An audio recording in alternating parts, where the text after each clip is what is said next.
तुम इनके बगैर नहीं रह सकते तो हम भी इनके बगैर नहीं रखेंगे। मुसलमानों का कोई मोहल्ला ऐसा नहीं होगा, कोई शहर ऐसा नहीं होगा, कोई गांव ऐसा नहीं होगा जहां आले पैगंबर मौजूद न हो। जहां जहां तुम्हारी बस्ती बसेगी वहां वहां आले पैगंबर वहां पहुंच जाएगा। आज की ये महफिल जवारे पीराने पीर में और जवारे मुर्शिदे महबूब यज़दानी में जिक्र शोहदाए करबला के उन्वान से ये महफिल मुनक्किद है और ये रात का आखिरी पहर है। लेकिन अहले बंगाल अपनी मिसाल आप हैं इसमें कि रात के आखिरी हिस्से में भी ऐसे बैठे हुए मुकम्मल चुस्त और पूरे हसासियत के साथ कि यूं लगता है कि जैसे अभी इशा की नमाज हुई है। यकीनन ये आप लोगों की मोहब्बतों को याद रखा जाएगा और चूंकि फज्र का वक्त करीब है इसलिए मैं अपनी गुफ्तगू को, हमारे बेहतरीन नकीब महफिल ने ऐलान किया कि 1 घंटे का वक्त है, लेकिन मैं 1 घंटा भी नहीं उससे कम में बात समेटूंगा ताकि आप अपने घर पहुंचकर नमाज की तैयारी कर सकें। और वक्त को ख्याल रखते हुए हमारे मखदूम गिरामी शहजादे हुजूर गौसुल आलम हजरत पीर तरीक़त सैयद शाह फैज़ान अशरफ साहब क़िबला मुद्दज़िल्लहुल आली ने बहुत कम वक्त लिया। इसी तरह हमारे भाई कारी हाफिज़ व कारी हजरत मौलाना मोहम्मद अली फैज़ी साहब ने भी बहुत चंद अशार पढ़े, यानी सब ने टाइम कम लिया। तो मैं भी चाहता हूँ कि इन्हीं की सफ में मैं भी खड़ा होकर के अपना टाइम मुकम्मल करूँ। बड़ी नवाजिश आप लोगों की। मियाँ साहब ने टाइम की किल्लत को देखते हुए मवद्दत को बहुत मुख्तसर में बयान किया। अगर टाइम रहता तो मियाँ साहब मवद्दत को बहुत खूबसूरत लबो लहजे में बयान करते। वैसे मखदूम साहब के घर का बच्चा बच्चा खतीब है और मैं तो ये कहता हूँ खिताबत पर पूरी दुनिया गुरूर कर सकती है, घमंड कर सकती है, फख्र कर सकती है, सैयद नहीं कर सकता। उसकी वजह यह है कि इमाम ज़ैनुल आबिदीन ने दिमश्क की जामा मस्जिद में कहा था, यजीद तू मेरे मुकाबले में अपने खतीबों को क्या खड़ा करता है। खतीब लोग अपनी खिताबत पे नाज करते हैं, खिताबत हमारे घराने की कनीज है। कनीजों पे तो फख्र नहीं होता ना, कनीजों पे फख्र नहीं होता, तो इसलिए इस पे कोई फख्र की बात नहीं। तो सैयद साहब क़िबला मखदूम साहब के शहजादे हैं, उन्होंने बड़ा मुख्तसर आपके सामने मवद्दत का तस्करा किया। अगर वक्त होता तो मजीद मवद्दत को खोलते, लेकिन चूंकि उन्होंने वक्त की किल्लत की वजह से नहीं किया तो मैं उन्हीं की गुफ्तगू को आगे बढ़ाता हूँ। कुरान कहता है मवद्दत करो किससे? रसूलुल्लाह के घर वालों से। और एक खास बात यह है, ये मवद्दत के अल्फाज इस शान के साथ कहीं और आपको नजर नहीं आएंगे। मवद्दत किसे कहते हैं? आसान जबान में मवद्दत अल्लाह अकबर, जहां मोहब्बत हो वहां मवद्दत भी हो, जरूरी नहीं है, लेकिन जहां मवद्दत होती है वहां मोहब्बत जरूर होती है। इसलिए अब मोहब्बत और मवद्दत में फर्क क्या है, आसान जबान में समझने की कोशिश करें। बंगाल वाले से ज्यादा, बंगाल वालों से ज्यादा इस मिसाल को कोई नहीं समझ सकता, इसलिए कि बंगाल वाले पानी और दरिया के, खाड़ी के, समंदरों के किनारे रहते हैं। तो आप लोगों का मछलियों से ताल्लुक बहुत ज्यादा है। आपने देखा होगा कि मछली के कई दरिया के कई जानवर है, पानी के कई जानवर है, उसमें से एक मेंढक भी है, केकड़ा भी है, मछली भी है, लेकिन अपने ज़ौक़ के मुताबिक उसको आप गाली मत समझिएगा। समझाने के लिए मैं बतौर ज़ौक़ ये बात कह रहा हूं कि मेंढक और केकड़ा ऐसे मुनाफिक हैं कि जब पानी में जाते हैं तो उनका जीवन पानी हो जाता है, लेकिन जब उनको बाहर निकाला जाता है तो वो सांस लेकर भी जी लेते हैं, इसलिए कि वो पानी से मोहब्बत करते हैं, सिर्फ मवद्दत नहीं करते। लेकिन जो मछली है, मछली पानी से मोहब्बत नहीं करती बल्कि मवद्दत करती है, मवद्दत। अगर कोई कहे मछली भी, अरे ये कतले पानी में क्या पड़ी हो, चलो मोहम्मद अली फैजी ने तुम्हारे लिए मखमल का बिस्तर सजाया है, कफील अंबर ने तुम्हारे लिए शीश महल बनाया है, सैयद फैजान अशरफ साहब ने आपके लिए कुर्सी टेबल पर गद्दे लगाए हैं, जरा वहां चैन ले लो। मगर वो कितनी पीवर मोहब्बत करती है, वो कहती है मुझे पानी के अलावा कुछ समझ ही में नहीं आता, मुझे किसी का मखमली चादर नहीं चाहिए, किसी के गद्दे नहीं चाहिए, बल्कि मुझे तो सुकून सिर्फ पानी में मिलेगा और सिर्फ पानी में मिलेगा। उसके बाद लोग पानी से निकाल लेते हैं, वो तड़पती रहती है, तड़प तड़प के मर जाती है, किसी से दिल नहीं लगाती। मरने के बाद काट ली जाती है, काटने के बाद आग पे जला दी जाती है, जलाने के बाद पका ली जाती है, पकाने के बाद दांतों तले चबा चबा करके खा ली जाती है। लेकिन आप जानते हैं, जाकर के पूछो इल्म वालों से, जाकर के पूछो डॉक्टरों से, जाकर के पूछो हकीमों से, किसी खाने को खाकर इतनी प्यास नहीं लगती जितनी मछली को खाने के बाद प्यास लगती है। मछली बता रही है जब तक जिंदा थी तब भी पानी पानी करती थी, मर के पेट में आ गई अब भी पानी से रिश्ता नहीं टूटा।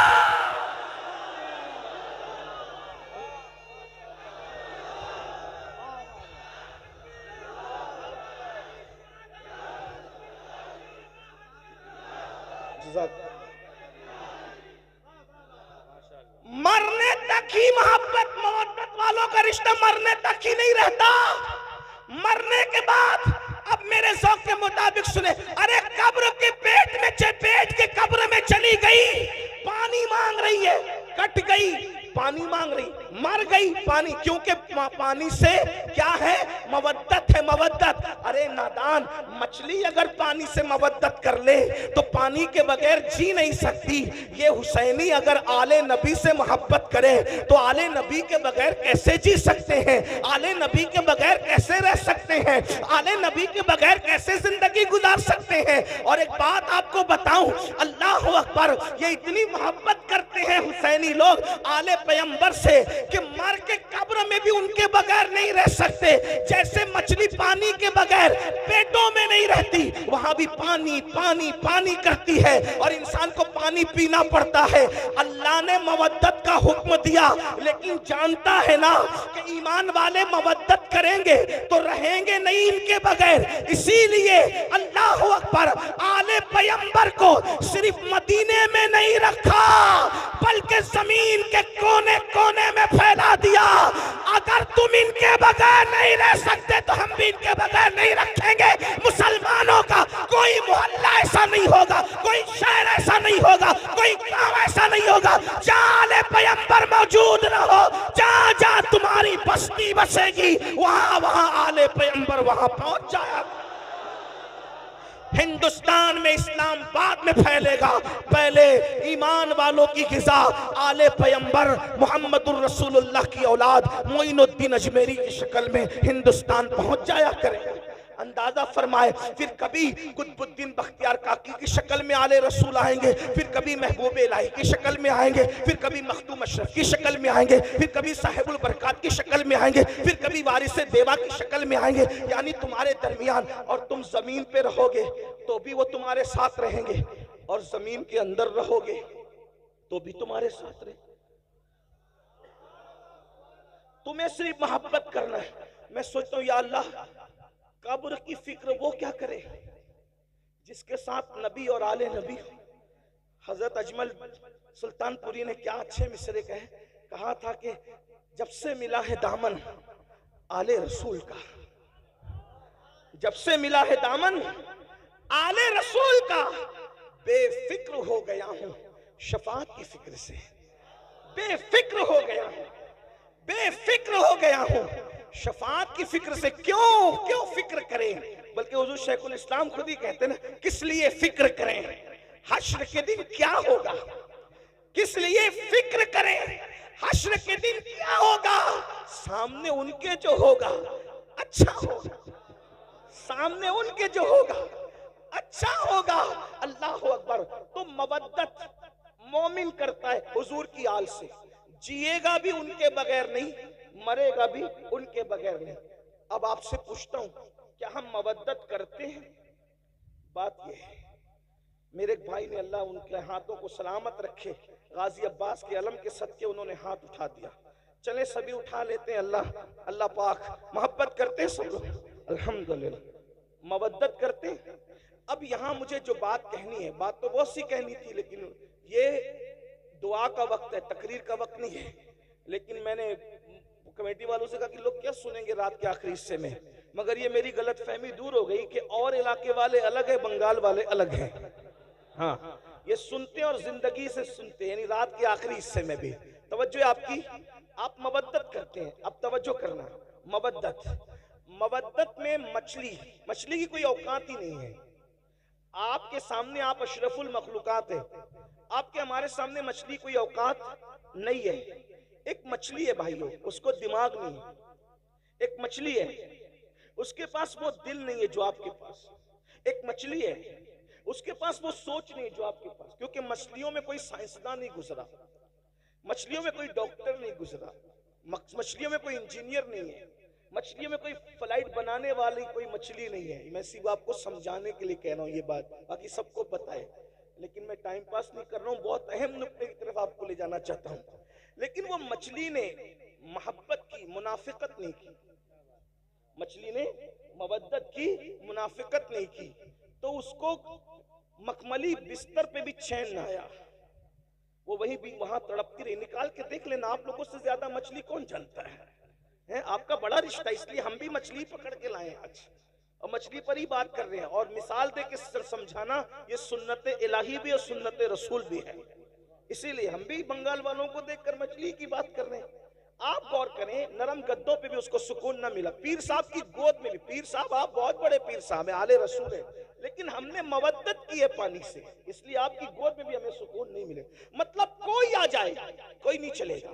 तवज्जो, मवद्दत में कोई आ जाए कोई नहीं चलेगा। बात समझ में आती है? कोई आ जाए कोई नहीं चलेगा, सिर्फ पानी।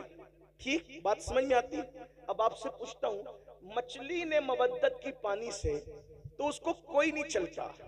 हमने भी मवद्दत की आले रसूल से, फिर हमें हीरो से कैसे प्यार हुआ?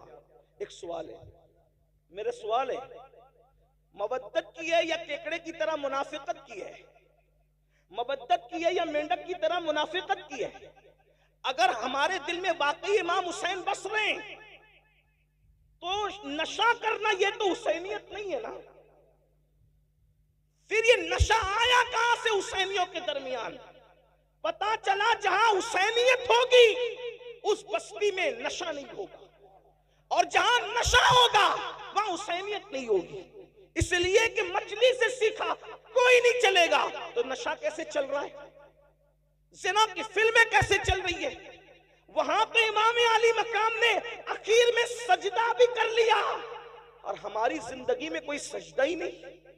हम जलसे में तो 6 घंटा तन के बैठ सकते हैं, क्या हम नमाजों के लिए भी ऐसी टाइम निकालते हैं? क्या हमारा टाइम नमाजों के लिए भी ऐसे ही निकलता है? अगर ऐसे निकलता है तो मुबारकबाद के मुस्तहिक हो, और अगर ऐसे नहीं निकलता, मस्जिदें सूनी कर रहे हो, तो बड़ी माजरत के साथ बंगाल वालों, मवद्दत का दावा इमाम हुसैन के साथ है, लेकिन आप बिल्कुल कूफा वालों के नक्शे कदम पर हो।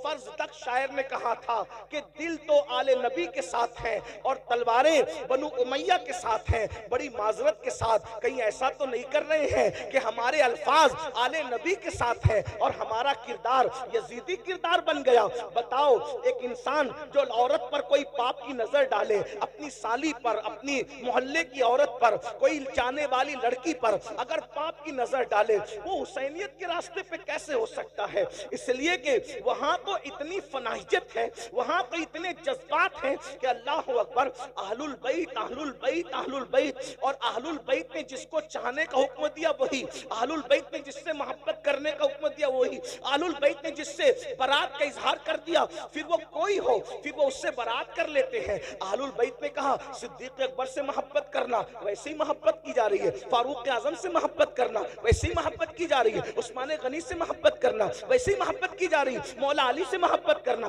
वैसे ही मोहब्बत की जा रही है। मौलाए कायनात, तो ये तो असल सादात है, लेकिन तरतीब के एतबार से नाम आ गया तो मैंने पढ़ दिया। साद से मोहब्बत करना, सईद से मोहब्बत करना, अबू हुरैरा से मोहब्बत करना। आपसे पूछना चाहता हूं मुसलमानों, जब हमें हमें अल्लाह ने कुरान में मवद्दत का हुक्म दिया।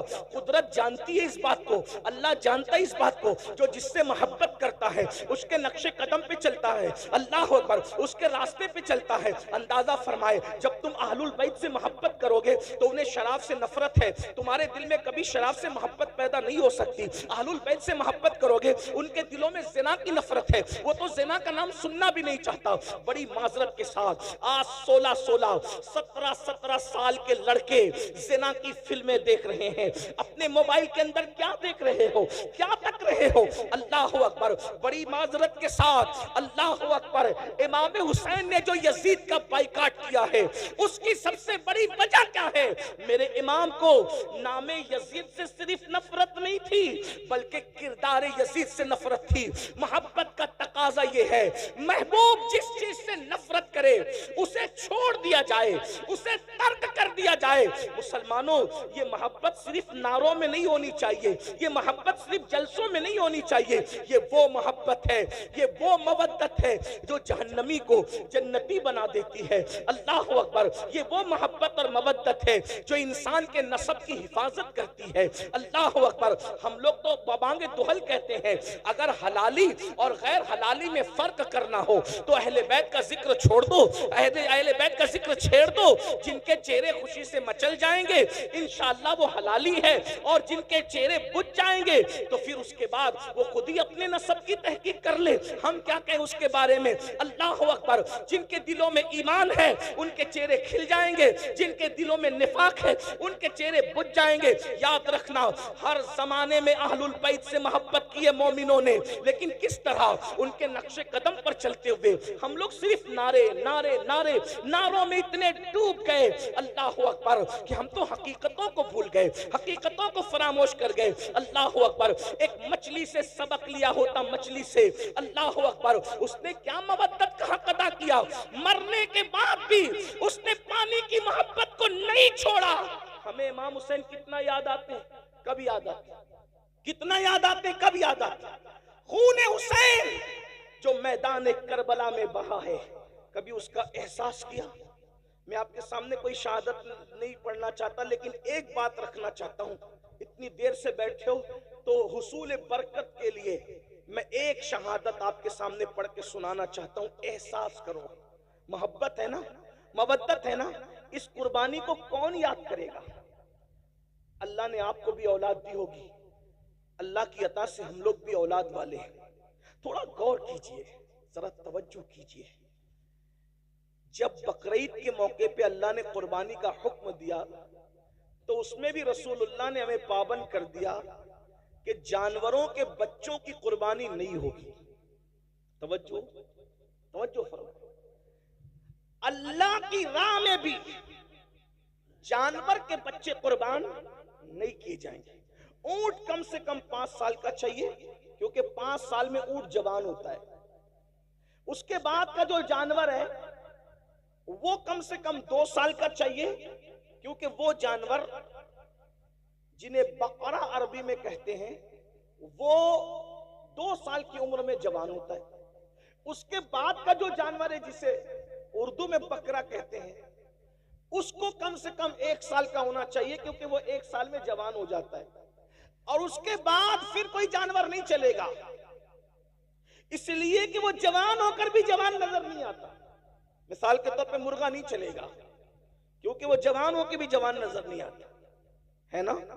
एक फलसफा मैं आपके सामने रख रहा हूं। हाँ, तो जो जवान दिखते हैं फिर उसके बाद तसुर्रुन नाज़रीन, जवानी ऐसी हो तसुर्रुन नाज़रीन के एक नजर में भा जाए, ठीक, लेकिन बच्चा नहीं चलेगा। अगर कोई बकरा 6 महीने का लेकर आए तो नहीं चलेगा, क्योंकि वो बच्चा है। यानी अल्लाह की राह में कुर्बानी करने के लिए कुर्बानी बच्चों पर नहीं होगी, जवानों पर होगी। बस इतना समझ में आ गया। लेकिन ये करबला है, एक तरफ अल्लाह का दीन है और एक तरफ जवान बेटे सब कुर्बान कर दिया। और जब 6 महीने का मासूम झूले में खेल रहा है, खेल क्या रहा था, हाय हाय, वहां तो खेलना ही नसीब कहां था, बल्कि खैमे का पानी बंद हो गया है। और शहजादा अली अकबर हमारे मुर्शिद लोग शहजादा अली अकबर को बच्चा कहकर या बच्चा समझकर नजरअंदाज करते हैं। ये गौसे पाक के दादा हैं जिसे अली असगर कहते हैं।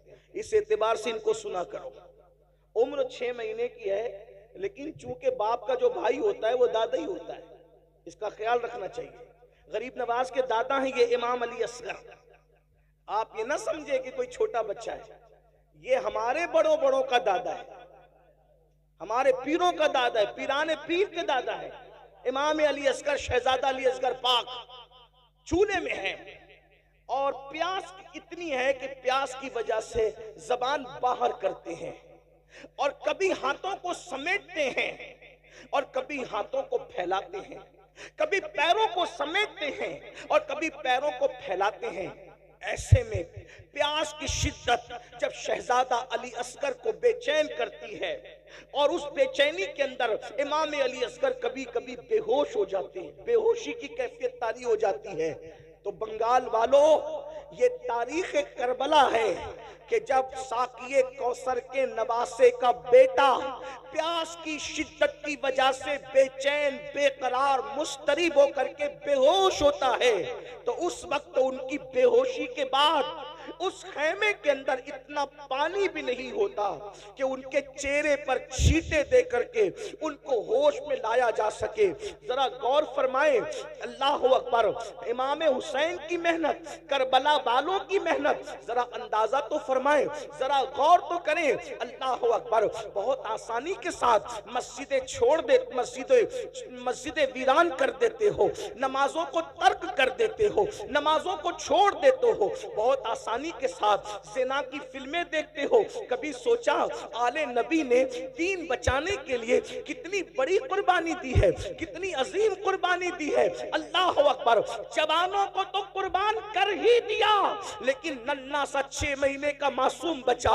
अल्लाह अकबर, पानी का बहाना था और असल शहादत का जाम पिलवाना था। सैयदा ज़ैनब पाक अपने भाई के पास आती हैं और आने के बाद कहने लगी, भैया ये 6 महीने का नन्ना सा बच्चा है, बेहोश होता है पानी के लिए, नर्म नर्म हंसलियों वाला बच्चा, भैया हमारे खैमे में पानी नहीं है, रोता है, हाथों को समेटता है, पैरों को समेटता है, पैरों को फैलाता है, अब इसकी प्यास नहीं देखी जाती। भैया एक काम करें कि इसे पानी पिला करके ला दें। अल्लाह अकबर, मेरे इमाम ने बहन को कभी ना नहीं कहा था। इमाम ने बहन से फरमाया, नहीं, मेरे खानदान की रीत नहीं है कि हम किसी से कुछ मांगे, कुछ तलब करें, हम देने वाले लोग हैं, हम किसी से मांगते नहीं हैं। अल्लाह अकबर, इतना सुनना था। बहन ने कहा, भाई आपको अम्मी फातिमा का वास्ता है, आप एक काम करें, उन ले करके जाएं, इसलिए कि ऐसे पानी तलब करेंगे तो शायद वो पानी न दें और कहें कि बच्चों के बहाने से तुम पी लोगे, तो कम से कम बच्चे को ले जाएं।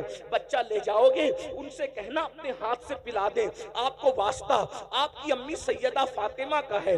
जब माँ का नाम सुना तो सैयदना इमाम अर्श मकाम ने माँ के नाम का लिहाज करते हुए, माँ के नाम की ताजीम करते हुए, अल्लाह अकबर, नन्हे से मासूम को अपनी गोद में लिया। 6 महीने के लिए असगर है। बहनों की भी तवज्जो, आप सबकी तवज्जो, इसी पर मैं अपनी बात मुकम्मल करना चाहता हूँ, लेकिन जरा गौर करो।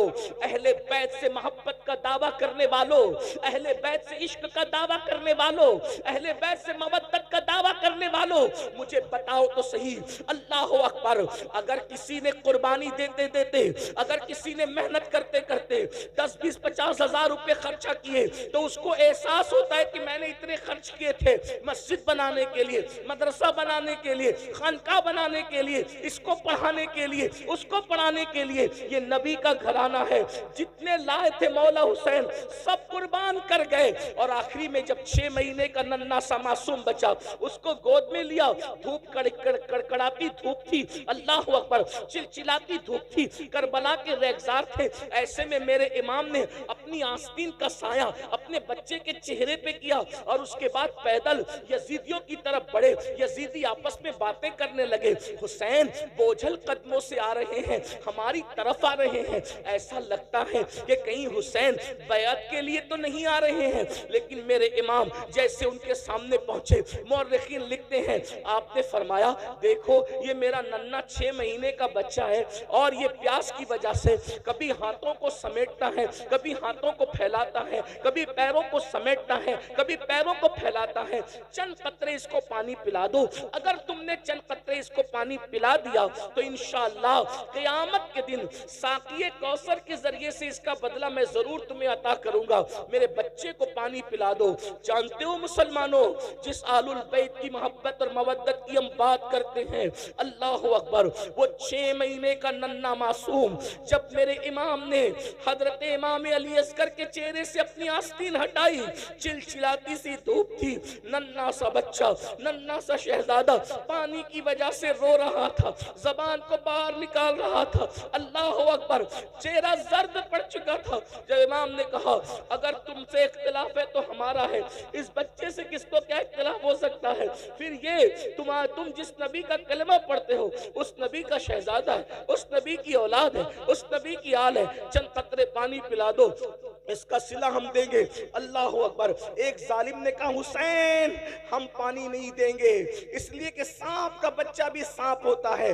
वो देखो फुरात कैसे मौजे मार रहा है, कुत्ते पिएंगे, सुअर पिएंगे, जानवर पिएंगे, न तुमको देंगे न तुम्हारी औलाद को देंगे। अगर पानी चाहते हो तो बैत कर लो, यजीद की बैत करो, और बैत नहीं करते तो हम तुम्हें पानी नहीं देंगे। इमाम ने फरमाया एक फासिक और फाजिर, एक जानी और शराबी, एक बेनमाजी, एक दीन का मजाक उड़ाने वाला, उसकी बैत तो नहीं कर सकता। सब कुछ कुर्बान कर दूंगा लेकिन बेनमाजी की बैत नहीं करूंगा, शराबी की बैत नहीं करूंगा, जानी की बैत नहीं करूंगा, फासिक और फाजिर की बैत नहीं करूंगा, दीन के मुखालिफ की बैत नहीं करूंगा, दीन का मजाक उड़ाने वाले की बैत नहीं करूंगा, अल्लाह के कानून को पैरों तले रौंदने वाले की बैत नहीं करूंगा। सब कुर्बान कर दूंगा लेकिन उसकी बैत तो नहीं करूंगा। ये बातें हो रही थी। अल्लाह अकबर। शिमर और अमर ने जो है वो आंखों से इशारा किया हुरमला बिन काहिल को कि इस पे तीर चला दे। तारीख गवाह है। अल्लाह अकबर। बास मुअर्रिखीन ने लिखा है कि कुछ ऐसे तीर मैदान में रखे जाते थे जंग के मैदान में जो घोड़ों पर चलाए जाते थे। चूंकि घोड़ों की चमड़ियां इंसान की चमड़ी से सख्त होती है तो घोड़ों पे चलाए जाते थे और उनके 3-3 मुंह होते थे, 3 मुंह होते थे। अल्लाह अकबर। इमाम अर्श मकाम के दिल पे क्या गुजरी होगी। करबला हर साल सुनते हो, बार बार सुनते हो, लेकिन कभी एहसास नहीं करते इमाम की मेहनत का, इमाम की हसासियत का, इमाम की कुर्बानी का। और मला बिन काहिल ने अल्लाह अकबर कमान पर तीर रखा, वही जो घोड़ों पे चलाया जाता था, और नन्हे 6 महीने के मासूम के हलक पर चला दिया और ये कहा हुसैन ले आज के बाद तेरा बेटा फिर कभी नहीं रोएगा। बेटे के रोने का इतना ख्याल है, ले आज के बाद तेरा बेटा कभी नहीं रोएगा। और वो तीर चला तो नन्हे से 6 माह के शहजादे के हलक को चीरते हुए इमाम हुसैन के बाजुओं में बेबस्त हो गया, इमाम के बाजू में घुस गया। और घुसने के बाद क्या मंजर रहा होगा। मौर्रिख लिखता है 6 महीने के मासूम ने एक हल्की सी झुरझुरी ली, एक हल्की सी झुरझुरी, आवाज भी न निकल सकी। 3 दिन का भूखा प्यासा शहजादा, 3 दिन का भूखा प्यासा शहजादा एक हल्की सी झुरझुरी ली और बाप की गर्दन में आखिरी सांस लेकर के सांस टूट गई। जैसे ही सांस टूटी मेरे इमाम ने अपने बाजू और अपने बेटे के हलक से जैसे ही तीर खींचा, ऐसा खून की फुहार निकली। अल्लाह अकबर। कि इमाम अली मकाम ने उस खून की फुहार को अपने हाथ में लिया और उसके बाद हाथ उठाकर कहा अल्लाह 18 साल के जवान बेटे की कुर्बानी तूने कबूल कर ली, ये 6 महीने की बच्चे की कुर्बानी भी कबूल कर ले, इसके सिवा मेरे पास कुछ नहीं है पेश करने के लिए। और जब आप नन्हे से मासूम का लाशा लेकर मैदान से जब खेमे की तरफ आए तो सैयदा शेरबानो और सैयदा ज़ैनब आपस में बातें कर रही थी। देखो हम तो पहले ही कह रहे थे, हुसैन पाक नहीं मान रहे थे, आखिर पानी दे दिया ना, इसीलिए तो बच्चे के रोने की आवाज नहीं आ रही है। जैसे ही मेरे इमाम अली असगर पाक का लाशा लेकर के पहुंचे आस्तीन में छुपा करके, तो सैयदा ज़ैनब ने कहा देखो देखो ना भैया, मैंने तो पहले ही कहा था ना कि बच्चों पर तो काफिर भी रहम करते हैं। उन्होंने पानी दे दिया ना, मेरे इमाम ने फरमाया हाँ पानी तो मेरे बेटे ने पी लिया है, लेकिन यजीदियों के हाथों से नहीं। साकी कौसर अपने नाना के हाथों से पानी पी लिया है। जब अल्लाह अकबर शहजादा अली असगर का छेदा हुआ हलक बीबियों ने देखा तो खेमे में कोहराम मच गया। अब आपसे पूछना चाहता हूं, मेरी कौम के जवानों, बताओ इस कुर्बानी के बाद ये दीन हम तक पहुंचा, ये नमाजें हम तक पहुंची, ये इबादतें हम तक पहुंची, ये अल्लाह का कानून हम तक पहुंचा। अब बताओ, जिस वक्त हम मस्जिद को वीरान करते होंगे, नमाज नहीं पढ़ते होंगे, कब्र में इमाम हुसैन के दिल पे क्या गुजरती होगी, क्या गुजरती होगी। अगर तुम्हारे पीर और मुर्शिद सैयद हैं तो अपने पीर सैयद का दिल नहीं दुखाते, रोजाना हजारों मर्तबा इमाम हुसैन का दिल दुखा रहे, उसका क्या। जब तुम चेहरों से दाढ़ियां मुंडाकर गटरों में फिकवाते होंगे, उस वक्त इमाम हुसैन के दिल पे क्या गुजरती होगी कि मैंने 18 साल का जवान हमशबी पैगंबर इसीलिए कुर्बान किया था। जब तुम हराम खाना खाते होंगे, शराब पीते होंगे, जिना की तरफ जाते होंगे, गाने सुनते होंगे, फिल्में देखते होंगे, उस वक्त मेरे इमाम के दिल पे क्या गुजरती होगी। क्या मैं ये कह सकता हूं, क्या मैं ये कह सकता हूं, क्या मुझे कहने की आप इजाजत दे सकते हैं कि यजीदियों के तीर तो इमाम हुसैन के जिस्म पे चल रहे थे। हम कैसे हुसैनी हैं, हम तीर इमाम हुसैन के जिस्म पे नहीं चला रहे, हम तो ये दुखों के तीर इमाम हुसैन के दिल पे चला रहे। क्या मुंह दिखाओगे क़यामत के दिन इमाम हुसैन के नाना को, क्या मुंह दिखाओगे क़यामत के दिन इमाम हुसैन के बाबा को, क्या मुंह लेकर जाओगे। दीन से अपना ताल्लुक क्या रह गया। इमाम हुसैन ने बताया, एक तरफ अल्लाह का दीन हो और एक तरफ मासूम अली असगर जैसा 6 महीने का बच्चा हो, तो मैं दीन के सामने अपने बच्चे को नहीं देखूंगा, दीन बचाने के लिए मैं बच्चा भी कुर्बान कर दूंगा। और आज हम क्या कर रहे हैं, अल्लाह के दीन को पैरों तले कुचल रहे हैं, अल्लाह के दीन को पीठ के पीछे डाल रहे हैं। बताइए तो सही, हम यजीदियत के रास्ते पे कहीं ना कहीं चल पड़े हैं। इसलिए इतनी बड़ी कॉन्फ्रेंस जहां हजारों हुसैनी मौजूद है, सहाबा और अहलुल बैत के उशाक मौजूद है, मेरी गुजारिश है इस बात का एहसास करो कि हमारे लिए सबसे बड़ी चीज अल्लाह का दीन है, इस्लाम है, कुरान है, ईमान है। मेरे इमाम ने 18 साल का कड़ियल जवान शहजादे अली अकबर को कुर्बान कर दिया दीन के लिए, और हम 250 रुपए की चप्पल बेचने के लिए झूठी कसम अल्लाह की खा लेते हैं। कोई मोबाइल चोरी कर रहा है, कोई चप्पल चोरी कर रहा है, कोई सूद के धंधे कर रहा है, कोई हराम कारोबार कर रहा है। मुसलमानों बताओ, दीन से अपना ताल्लुक क्या रह गया। याद रखना, दीनदारी अपने अंदर पैदा करो। आज भाई भाई में इख्तिलाफ है, ये क्या हुसैनियत है। भाई भाई में झगड़ा है, ये क्या हुसैनियत है। नहीं मेरे भाई, ये हुसैनियत नहीं है। हुसैनियत क्या है, करबला वालों की पहचान क्या है। अल्लाह अकबर। जब करबला हो गया, करबला होने के बाद इमाम ज़ैनुल आबिदीन पाक मदीने मुनव्वरा आ गए, आपकी शादी भी हो गई, कई दिन गुजर चुके। अल्लाह अकबर। कभी नहीं हंसे इमाम ज़ैनुल आबिदीन, कभी नहीं हंसे करबला के बाद, कभी नहीं मुस्कुराए, कभी ठंडा पानी भी नहीं पिया, कभी अच्छा खाना भी नहीं खाया, जल्दी सोते भी नहीं थे, रात दिन इबादत इबादत इबादत, रोना रोना रोना। एक दिन ऐसा हुआ कि मदीने मुनव्वरा के अंदर कोई दौड़ते हुए आया और आने के बाद कहने लगा, इमाम इमाम, एक बंदा है जो करबला में था और अहले बैत पे उसने जुल्म किया था, वो मदीने मुनव्वरा आया है और मदीने के लोगों ने अपने दरवाजे बंद कर लिए, मदीने के लोगों ने अपने दरवाजे उसके लिए बंद कर लिए हैं। इमाम, कितनी खुशी की बात है कि सबने दरवाजे बंद कर लिए, न उसको कोई रहने को जगह देता है, न खाना देता है, न पानी देता है। इमाम ने सुना, वो खुशी खुशी बता रहा था कि आप लोगों का दुश्मन, आप लोगों का कातिल, आपके घरों को उजाड़ने वाला मदीने आया तो मदीने मुनव्वरा में जलील हो रहा है, ना कोई घर दे रहा है, ना कोई खाना दे रहा है, ना कोई पानी दे रहा है। मेरे इमाम ज़ैनुल आबिदीन सैयद सज्जाद मज़लूम करबला सैयदुल आबिदीन ज़ैनुल आबिदीन अबुल अइम्मा सैयदना इमामुल मुहद्दिसीन इमाम ज़ैनुल आबिदीन ने फरमाया, वो कहाँ है, उसको बुलाओ, उसको बुला के ला। ये हंसी की बात नहीं है, उसको बुला के ला। अरे वो कुछ भी है, मुसाफिर है ना, हमारे शहर में आया। कौन? कातिल अहले बैत, बुला उसको।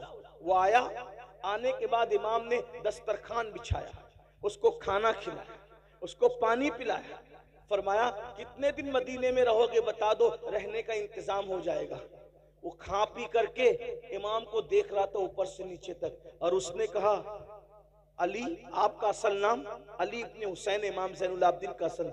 अली, शायद तुमने मुझे पहचाना नहीं, ये जो तुम एहसान पे एहसान किए जा रहे हो, तुमने मुझे पहचाना नहीं। इमाम की आंखों में खून उतर आया, और खून उतर आया तो मेरे इमाम ने फरमाया, ये जो मदीने वालों ने दरवाजा बंद कर लिया, इनमें से कोई करबला में नहीं था। जो करबला में नहीं थे उन्होंने तुझे पहचान लिया, मैं तो करबला में मौजूद था। तू वही है ना, तेरे ही कहने से मेरी फूफियों के और बहनों के दुपट्टे छीने गए थे। तू वही है ना, तेरे कहने से मेरे गले में तोप डाला गया था, मेरी पीठ पर ताशियाने मारे गए थे। तू वही है ना, तेरे कहने से मेरे भाई अली असगर के हलक में तीर चलाया गया था। तू वही है ना, तेरे कहने पर इमाम ज़ैनुल आबिदीन ने फरमाया, मेरी पीठ के नीचे बीमारी में जो बिस्तर था वो तक खींच लिया गया था, चूल्हा तक लूट लिया गया था। तू वही है ना, वही है ना, वही है ना। उसने कहा, मैं तो वही हूं। कहा, जिन्होंने नहीं देखा उन्होंने पहचाना, मैंने तो तुझे देखा था, तेरे जुल्म सहे थे। कहा, फिर इमाम, जब आपने मुझे पहचान लिया तो फिर ये एहसान किस लिए कर रहे हैं? इरशाद फरमाया, जो कुछ तूने किया वो तेरे खून की खबासत थी, और जो हम कर रहे हैं ये हमारे खानदान की रिवायत। हमारे दरवाजे पे अगर दुश्मन भी चल के आता है, इंतकाम तो अल्लाह लेगा तुम लोगों से, लेकिन चूंकि दरवाजे पर चल कर आए हो तो हम तुम्हें खाना खाए बगैर जाने नहीं देंगे। ये हुसैनियत है, ये करबला वालों का किरदार है। आपकी अम्मी से आपकी कितनी बनती भाइयों, वो बताओ। इमाम ज़ैनुल आबिदीन अपने बाबा को दुख देने वाले और अहलुल बैत पे जुल्म करने वाले जालिम को भी चौखट पे बुला के खाना खिला रहे, कहते हैं अल्लाह इंतकाम लेगा। आप बताओ, वहां दुश्मन के साथ ये सलूक है, ये इमाम हुसैन की तरबियत है। आज आप तो अपनी अम्मी की का भी एहतराम नहीं करते, आप अपने अब्बू का एहतराम नहीं करते। नात खानी करने वाले को 10-10 की, 20-20 की, 100-100, 500-500 की नोट लाके देते हो, मुकर्रिर को लाके देते हो, पीर साहब को लाके देते हो। क्या ऐसे खुशदिली के साथ अपने माँ बाप को भी लाके देते हो? कौन सी हुसैनियत पर हम अमल कर रहे हैं? माँ बाप दवा के लिए तरस रहे हैं, उनको कहते हो डोकरी डोकरा बुड्ढी बुड्ढा, हम तुम्हें कितना पाले, कितनी परवरिश करें, क्या सब कुछ कमा के तुम्हें पे खर्चा कर दे? माँ बाप की बद्दुआ लेते हो और यहाँ लाके नजराना देते हो। मैं सच्ची बात कहने वाला आदमी हूँ, एक बात याद रखना, माँ बाप की बद्दुआ लोगे, किसी की दुआ तुम्हें कभी तरक्की नहीं दिला सकती। ये बात मैं हक कह जा रहा हूं, इंशाअल्लाह ये हमारे मखदूम साहब के शहजादे मेरी तायद करेंगे। माँ बाप की बद्दुआ लेकर, माँ बाप का दिल दुखा के, चाहे सैयद साहब की दुआ ले लो, चाहे पीर साहब की दुआ ले लो, चाहे इमाम साहब की दुआ ले लो, चाहे किसी वली की दुआ ले लो, अगर माँ बाप नाराज है, किसी की दुआ तुम्हें तरक्की पे नहीं ले जा सकती। अपने आप में डूब के सोचो, क्या ताल्लुक है माँ बाप से? माँ बाप बीमार पड़ते हैं तो मुंह छुपाते फिरते हो कि दवा खाने का बिल ना भरना पड़े। बीवी के लिए कपड़ा लाना है तो 4-4 हजार का ड्रेस लाएंगे, और माँ बाप के लिए 500 रुपए का। अरे बुढ़ा बुढ़ी को क्या जरूरत है, उनको थोड़ी कोई जवानी आ रही है। क्यों भाइयों, बुढ़ों को दिल नहीं होता? कभी अपने बचपन पे भी तो ख्याल करो, जब हम बच्चे थे तो हमारे माँ बाप अपने लिए कपड़े नहीं बनाते थे। पहले वो अच्छे से अच्छा लिबास हमारे लिए खरीदते थे, पहले अच्छी से अच्छी चप्पल हमारे लिए खरीदते थे। अगर खाना भी बनता था तो बाप के साथ खाते थे, अम्मी के साथ। अच्छी वाली गोश्त की बोटी अम्मी हमें खिलाती थी और जो बचता था वो खुद खाती थी। कभी कभी घर में मिठाई आती थी, हमें खिला देती थी, खुद नहीं खाती थी। ये हमारी माओ ने हम पे एहसान किया।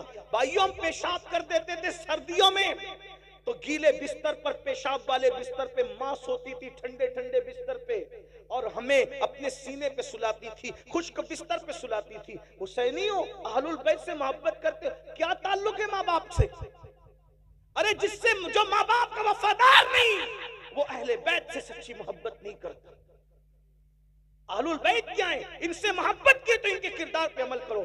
इमाम हसन ने, तवज्जो करें, टाइम अब खत्म होता है लेकिन सुन ले, इमाम हसन ने पूरी जिंदगी, इसी बात पूरी कर रहा हूं, इमाम हसन ने अपनी पूरी जिंदगी में अपनी अम्मी सैयदा फातिमतुज़ ज़हरा के साथ एक बर्तन में बैठ के खाना नहीं खाया।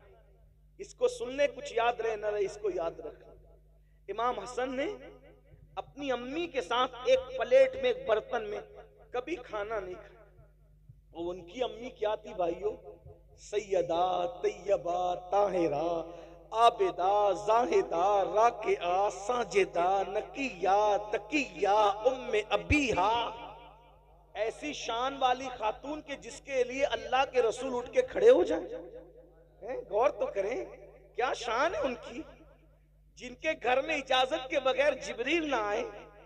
क्या शान है उनकी। अगर चक्की चलाते चलाते आंख बंद हो जाए तो फरिश्ते जिसकी चक्की चलाए, झूला झुलाते झुलाते आंख बंद हो जाए तो फरिश्ते जिसके बच्चों को झूला झुलाए।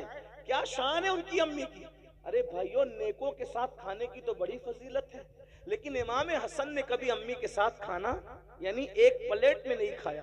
किसी ने कहा, हसन तुम्हारी अम्मी तो बड़ी नेक थी, नेकों के साथ खाने की भी एक फजीलत है, तुमने माँ के साथ खाना क्यों नहीं खाया? तो इमाम हसन कहते हैं, गुस्ताखी ना हो जाए, गुस्ताखी से बचने के लिए मैंने माँ के साथ खाना नहीं खाया। मतलब क्या गुस्ताखी? तो फरमाया, मैं सोचता था हो सकता है मेरी अम्मी की नजर किसी लुकमे पे पड़े बर्तन में और मुझे खबर ना हो, और वही लुकमा मैं उठा के मुंह में डाल लूं, तो माँ के आगे का लुकमा अगर मैं अपने मुंह में डाल लूंगा तो अम्मी की बेअदबी ना हो जाए। माँ की बेअदबी से बचने के लिए मैंने माँ की प्लेट में एक साथ कभी उसके साथ खाना नहीं खाया। ये इमाम हसन का अदब है। और आजकल के लड़के माँ को गाली देते हैं, माँ बाप को घर से निकालते हैं। कितने वो माँ बाप है जो मस्जिदों के जीनों पे बैठकर, मंदिरों के जीनों पे बैठकर, सिग्नलों के पास खड़े रहकर भीख मांगते हैं बुढ़ापे में। आप यहाँ नजराना दे रहे हैं और आपके माँ बाप भीख मांग रहे हैं। मोहल्ले के अंदर शिकायत कर रहे हैं कि हमारे बच्चे हमें खाना नहीं देते, हमारी बहू हमें खाना नहीं देती। सोचो, ये अहलुल बैत की मोहब्बत नहीं। हम कहीं ना कहीं मुनाफिकत के रास्ते पे, यजीदियत के रास्ते पे चले। इमाम हुसैन ने तो माँ बाप से वो प्यार किया, वो दास्तान देखें। सरकार अली अकबर ने वो प्यार किया, वो दास्तान देखें। इमाम कासिम ने माँ बाप से वो प्यार किया, वो दास्तान देखें। सैयदा ज़ैनब ने वो प्यार किया, वो दास्तान देखें। भाइयों, सिर्फ नारे हमें कभी काम नहीं आ सकते, नारे हमें निजात की तरफ नहीं ले जा सकते। मैदान अमल में आओ। अगर अहले बैत से मोहब्बत किए, सच्ची मोहब्बत करो उनके तरीके पे चल के। आखिरी बात कहने चला था, लेकिन एक आखिरी बात ज़हन में आ गई तो पेश कर दूं। अगर वाकई सच्ची मोहब्बत की ना अहले बैत, अगर वाकई सच्ची मोहब्बत की, क्या सिला मिलता है अहले बैत की मोहब्बत। कौन ईमान पे मरेगा, कौन नहीं मरेगा, कोई गारंटी नहीं। लेकिन मेरे आका फरमाते, जो मेरी अहले बैत से मोहब्बत करेगा उसका खात्मा इंशाअल्लाह ईमान पर होगा। और अगर बिस्तर पे भी मर जाए तो भी अल्लाह उसको शहादत का मकाम अता फरमाए। और फिर वो पहुंचेगा कहां? मर के। अहले बैत से मोहब्बत करने वाला मर के कहां पहुंचेगा? कहां पहुंचेगा? आका इरशाद फरमाते, जैसे दुल्हन को सजा सवार कर दूल्हे के घर ले जाया जाता है, वैसे अहले बैत का मुहिब मरता है तो उसको सजा सवार कर दुल्हन की तरह जन्नत में ले जाया जाता है। कहां पहुंचेगा? इमाम यूसुफ नबहानी अपनी किताब में लिखते हैं, सुन लो, कि जब अमीर तैमूर, उनका इंतकाल हुआ। अमीर तैमूर कौन? मुगल बादशाहों का मुरीस आला। लोगों ने उनका नाम सुन रखा अमीर तैमूर का। अमीर तैमूर का, इमाम यूसुफ नबानी लिख रहे, भाइयों में नकल कर रहा हूं उनकी बात को, अमीर तैमूर का इंतकाल हुआ। इमाम यूसुफ नबानी लिखते हैं कि उसके बचपने के दोस्त ने उसको ख्वाब में देखा कि तख्त बिछा हुआ है, उस पर अल्लाह के रसूल तख्त पे बैठे हैं और अमीर तैमूर हुजूर के कदमों में बैठा है। कहां बैठा है अमीर तैमूर? हुजूर के। भाइयों, यहाँ पीर के कदमों में बैठने का मौका मिल जाए तो आदमी सोचता है मैं मुकद्दर का सिकंदर हूं कि मुझे पीर के कदमों में बैठने का मौका मिल गया, है ना। लेकिन कुर्बान जाए, हाय हाय हाय, अमीर तैमूर को क्या मकाम मिला मौत के बाद? हुजूर के कदमों में बैठा है। तो बचपने के दोस्तों ने रश्क करते हुए कहा, ओ दुश्मने खुदा, तेरा कौन सा ऐसा अमल था जो तू रसूलुल्लाह के कदमों में मर के पहुंच गया, हुजूर के कदमों में पहुंच गया? इससे पहले कि तैमूर कुछ कहते, आका ने खुद फरमाया, अरे ये कुछ भी था, मेरी अहले बैत से मोहब्बत करता था, इसको इसलिए मकाम अता किया गया। ये अहले बैत की मोहब्बत का सिला है। इसलिए मेरे भाइयों, गुनाह से तौबा करो। आज की महफिल तौबा की महफिल बन जाए। गुनाहों से बचो, नमाज के पाबंद बनो, नमाज की पाबंदी करो। इसलिए कि इमाम हुसैन जब बेनमाजी यजीद से नफरत कर सकते हैं, हम नमाज नहीं पढ़ेंगे तो हमसे भी नफरत कर सकते हैं, हम शराब पियेंगे तो हमसे भी नफरत कर सकते हैं। इसलिए सच्ची तौबा करो, इमाम हुसैन को खुश करो, उनके नाना को खुश करो, उनके रब को खुश करो, राजी करो, अपनी जिंदगी को बदलो, तब्दील करो। और खास तौर पे अपने बच्चों को इल्म दीन सिखाते हो, सिखाओ, साथ ही साथ दुनियावी उलूम भी उनको सिखाओ, उनको एजुकेशन दो। कब तक के गुर्बत में जिंदगी गुजारोगे? कब तक अनपढ़ रहकर जिंदगी गुजारोगे? कब तक जिहालत की वादियों में जिंदगी गुजारोगे? अहले बैत का पैगाम ये भी है, उस पूरे घराने में कोई छोटा मोटा पढ़ा लिखा था नहीं, सब बड़े बड़े पढ़े लिखे थे, इसलिए सब इमाम हुए। इतने बड़े बड़े पढ़े लिखे थे कि इमाम आजम जैसे इमाम के भी उस्ताद अगर देखना है तो आपको अहले बैत के घराने में मिलेंगे। इमाम शाफई के उस्ताद देखना है तो अहले बैत के घराने में मिलेंगे। इमाम अहमद इब्न हंबल के उस्ताद, यानी उस्तादों की जिंदगी देखना है तो वो सब आपको अहले बैत के घराने में मिलेंगे। तो आप भी अपने बच्चों को पढ़ाइए, तालीम दीजिए। ये गुर्बत की जिंदगी से आपको निकलना पड़ेगा, इसलिए कि तालीम आम होगी, गुर्बत का खात्मा होगा। तालीम आम होगी, अच्छी सोच आम होगी। तालीम आम होगी, जराइम का खात्मा होगा, करप्शन का खात्मा होगा। ये मत सोचो कि हमारे बच्चों को हम क्यों पढ़ाएं, बच्चों को पढ़ाएंगे तो नौकरी नहीं लगती। मेरे भाइयों, हम नौकरी के लिए बच्चों को नहीं पढ़ाते, हम अच्छा इंसान बनाने के लिए अपने बच्चों को पढ़ाते हैं। इसलिए अपने बच्चों को पढ़ाइए। और एक बात आपसे कहता हूं, ये बुरा मत मानना, जितनी रकम आप जलसों पे खर्च करते हैं, जलसों के खर्चे कम करके उतनी रकम आप तालीम के नाम पे खर्चा कीजिए। इसलिए कि तालीम जरूरी है। पहली आयत जो आई है वो तालीम के हुक्म पर आई है, इक़रा बिस्मि रब्बिकल लज़ी। आप उलमा से सुनते रहते हैं, अपने बच्चों को एसएससी पढ़ा के, यानी 10वीं 12वीं पढ़ा के ड्रॉप आउट मत करो, निकाल मत लो, बल्कि उनको आला से आला तालीम दो। दीन पढ़ाकर उनको मीडियम स्कूल के अंदर दाखिले कराओ, इंग्लिश मीडियम स्कूलों में दाखिले कराओ। दीन के साथ उनको दुनिया पढ़ाओ और दुनिया के साथ उनको दीन पढ़ाओ। आपका बच्चा आईएएस बनना चाहिए, आईपीएस बनना चाहिए, वकील बनना चाहिए, इंजीनियर बनना चाहिए, डॉक्टर बनना चाहिए। कितना बड़ा अलमिया है ना मुसलमानों, हमारा बुढ़ा भी मरता है तो काफिरों का चेहरा देखते देखते मरता है, और हमारा बच्चा भी पैदा होता है तो काफिर का चेहरा सबसे पहले देखता है। आखिरी में भी काफिर डॉक्टर का चेहरा देखा और पहले भी काफिर डॉक्टर का चेहरा देखा। क्या ये नहीं हो सकता कि हमारे मोमिनीन कलेमा पढ़ने वाले बड़े बड़े डॉक्टर हों, ताकि बच्चा पैदा होके पहले मोमिन ही का चेहरा देखे, और हमारा मरने वाला बुढ़ा भी मरते मरते भी किसी मोमिन का चेहरा। ये सारी बातों पे कब गौर करोगे? आप तो बिरादरी के नाम पे लड़ते हो, सिलसिले के नाम पे लड़ते हो, मोहल्लों के नाम पे लड़ते हो, छोटी छोटी बातों पे लड़ते हो। भाइयों, ये लड़ोगे तो फिर आप इस तरफ सफर कब करोगे? सितारों के आगे जहां और भी है, अभी इश्क के इम्तिहान और भी है, तू शाही है, परवाज है काम तेरा, तेरे सामने आसमां और भी है। 8 घंटे की बजाय 16 घंटे मेहनत करो, लेकिन ये अहद करके उठो, इमाम हुसैन के नाम पे, पंचतन के नाम पे, उनके नाना के नाम पे किसी को जाहिल नहीं रहने देंगे, किसी को अनपढ़ नहीं रहने देंगे, अपने बच्चों को आला से आला तालीम दिलाएंगे। ये आज आपको अहद करना है। और अपने पैसों की हिफाजत कीजिए, पैसों को जाय करने की बजाय अपने पैसों को इल्म के नाम पे खर्च कीजिए, अपने खर्चे बच्चे बचाइए। ये जो गुटखा खा खा करके थूकते हो, ये कई हजारों का तो गुटखा खा के थूकते हो, पान खा के थूकते हो, कई हजारों के तो पान खा जाते हो, सिगरेट पीते हो, कई हजारों की सिगरेट पी जाते हो। थोड़ा आप इस पे गौर कीजिए। आप फजूल खर्ची से बचिए, फजूल खर्ची से बचिए। और आप लोग कहते हैं मुसलमानों के पास पैसे नहीं है, मैं कहता हूं जितनी दौलत अल्लाह ने तुम्हें दी है उतनी किसी और तो हिस्से में नहीं आई भाइयों। लेकिन हमें जहां खर्चा करना चाहिए हम वहां खर्चा नहीं कर रहे हैं, इसलिए ये सारे प्रॉब्लम है, मसाइल हैं। तो अपने पैसे बचाइए, अपने खर्चे बचाइए, फजूल खर्ची से बचिए और अपने बच्चों की और बच्चियों की तालीम पे खर्च कीजिए, अपने माँ बाप पे खर्च कीजिए, दीन पे खर्च कीजिए। अल्लाह पाक की बारगाह में दुआ करता हूँ अल्लाह मेरी कौम को सही समझ अता फरमाए। और आपसे ये गुजारिश करता हूँ कि ये जो आपका गांव है इसका नाम मुझे नहीं पता है, बल्ली टोला ये जो नाम है, मेरी गुजारिश है कि आपके यहाँ मुसलमानों का अच्छा स्कूल होना चाहिए, अच्छा कॉलेज होना चाहिए। मुसलमान सर जोड़कर बैठे, ऊंचे मीनार बनाने की बजाय स्कूल और कॉलेजेस अच्छे बनाओ जहां दुनियावी उलूम के साथ दीन भी पढ़ाया जाता हो। तो उसमें क्या होगा, अपना स्कूल होगा तो अंग्रेजी तालीम इश्क़ रसूल के माहौल में होगी। और अगर यही चलता रहा, रात भर जलसा किए, फजर तक जलसा चलाए और उसके बाद मुकर्रिर भी जाके सो गए, नातखा भी सो गए, नाजिम भी सो गए, पीर साहब भी सो गए, मुरीद साहब भी सो गए, सुनने वाले भी सो गए, सब सो गए, तो याद रखना एक दिन पछताओगे। आने वाले हालात इतने भयानक है, इल्म वालों की ही चलेगी, जाहिल और अनपढ़ की दुनिया नहीं होगी। अभी भी देख ले आप, अगर आपको सफर करना है तो भी आपको इल्म चाहिए, रोजी कमाना है तो भी आपको इल्म चाहिए, अच्छी बात करना है तो भी आपको इल्म चाहिए। भाइयों हाल ये है, अगर टीसी से आप ट्रेन में जो वो बर्थ तलब करें यानी सीट तलब करें, उर्दू में बोलोगे तो ध्यान नहीं देगा, पता नहीं कौन कचरा है क्या है, नहीं मानेगा। हिंदी बोलोगे तो नहीं मानेगा, लेकिन इंग्लिश में बोलोगे तो फौरन आपकी तरफ मुतवज्जे होगा।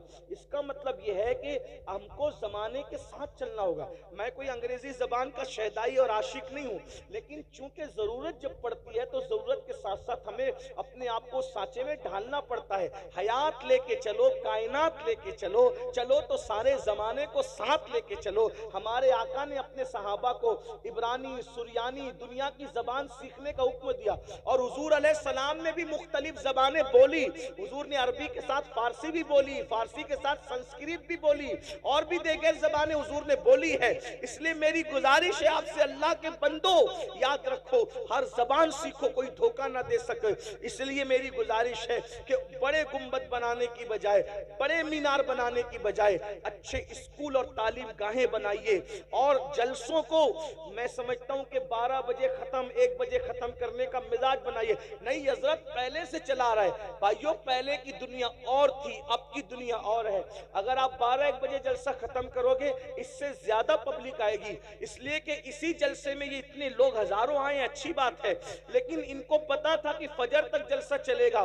तो कल काम पे बहुत सारे जाने वाले लोगों ने सोचा होगा यार फजर तक चलेगा, आखिरी मुकर्रिर को, वो पीर साहब को और इनको तो ये लोग आखिरी में लाएंगे, तो मैं रात भर जाकर सुबह ड्यूटी पे कैसे जा पाऊंगा। तो उसमें कई हजारों लोग छूट गए आपसे, पढ़े लिखे लोग छूट गए आपसे, संजीदा लोग छूट गए आपसे। इसलिए मेरी गुजारिश है कि अपने आप को बदलो। दुनिया बदल रही है, दुनिया तब्दील हो रही है, सब बदल रहे हैं, हर मजहब का इंसान अपने आप को कैपेबल कर रहा है। मुसलमान है कि आप तब्दील होना ही नहीं चाहते, आप चेंज होना ही नहीं चाहते, पहले से ही चल रहा है। पहले भाइयों पहले से चल रहा है, लेकिन आप बदलो। इंशाअल्लाह अगर आप 12 बजे जलसा खत्म करोगे तो उसकी बरकत ये होगी, पब्लिक और इजाफा होगा। आप डाल दीजिए, एक मुकर्रिर होगा, एक नातखा होगा, एक नाजिम होगा, पीर साहब होंगे और इंशाअल्लाह तबारक व तआला 2 तकरीर होगी, जलसा खत्म हो जाएगा। लोग इससे ज्यादा आपके जलसे में आएंगे, खर्चे कम होंगे, खर्चे कम कीजिए। लाखों लाख रुपए खर्च करते हो भाइयों, उससे अच्छे इदारे, अगर आप 10 साल से खर्चा करने, एक जलसे में आपने 10 लाख रुपया खर्चा किया तो कितना खर्चा किया 10 साल में? 1 करोड़। 1 करोड़ में आपकी एक अच्छी स्कूल बन सकती थी जिसमें कयामत तक आपके बच्चे और बच्चियां तालीम हासिल कर सकते थे। इस पे आपको तवज्जो करना चाहिए। मैं ये नहीं कह रहा जलसा बंद कर दो, ऐसा नहीं कह रहा हूं मैं। बंद करने की तो मैं कोई बात करता ही नहीं हूं, मैं शुरू करने की बात मैं ये कह रहा हूं कि इतना बड़ा खर्च करने की बजाय उस पर कंट्रोल कीजिए और कुछ काम कीजिए, क्योंकि ये जलसा 3 दिन के बाद सब इसको भूल जाएंगे, सब फरामोश कर देंगे। तामीरी काम करोगे तो लोग उसको याद रखेंगे और उसके असरात होंगे। इसलिए इसलिए मेरी गुजारिश है, इस सब बातों पे हमें तवज्जो देना होगा, जलसों को बामाना बनाना होगा। अल्लाह ताला हम सबको अमल की तौफीक बख्शे। गुफ्तगू के दरमियान कोई गलती हो तो अल्लाह ताला माफ फरमाए। और आप अभी यहाँ से जाएंगे तो पहले फजर पढ़ेंगे, उसके बाद सोएंगे। कोई फजर पढ़े बगैर नहीं सोएगा इंशाल्लाह, इसलिए कि फजर का वक्त शुरू हो रहा है। बताओ कौन कौन वादा करता है आज से नमाज की पाबंदी का? इमाम हुसैन के नाम पे, पंजतन पाक के नाम पे कौन वादा करता है? हाथ उठा के जरा इज़हार करें, जरा हम भी तो देखें ना। अल्लाह पाक भी गवाह हो जाए, उसके फरिश्ते भी गवाह हो जाए, उसके रसूल भी गवाह है। जरा बताएं, अंधेरे में कुछ कम नजर आता है? दोनों हाथ खड़ा करें। कितने लोग हैं? सुभान अल्लाह। जरा और खड़ा करें। मवद्दत के नाम पे हाथ खड़े हुए थे, जरा अमल के नाम पे भी फिर खड़े हो ना। हाँ माशाल्लाह, कितने लोग हैं? हाथ उठाए रखें, उठाए रखें। माशाल्लाह। ए अल्लाह, इन्होंने तेरे महबूब की और उनकी आल की मोहब्बत में हाथ उठाए। मौला, हाथ उठाना इनका काम है, अमल की तौफीक देना तेरे करम पर है। मौला, सबको नमाजी बना दे, सबको परहेजगार बना दे, सबको इबादत गुजार बना दे, और हम सबको सच्चा पक्का हुसैनी बना दे। अहलुल बैत की सच्ची मोहब्बत दे, सहाबा किराम की ताज़ीम के साथ, सहाबा के एहतराम के साथ। अस्सलामु अलैकुम व रहमतुल्लाहि व बरकातहू।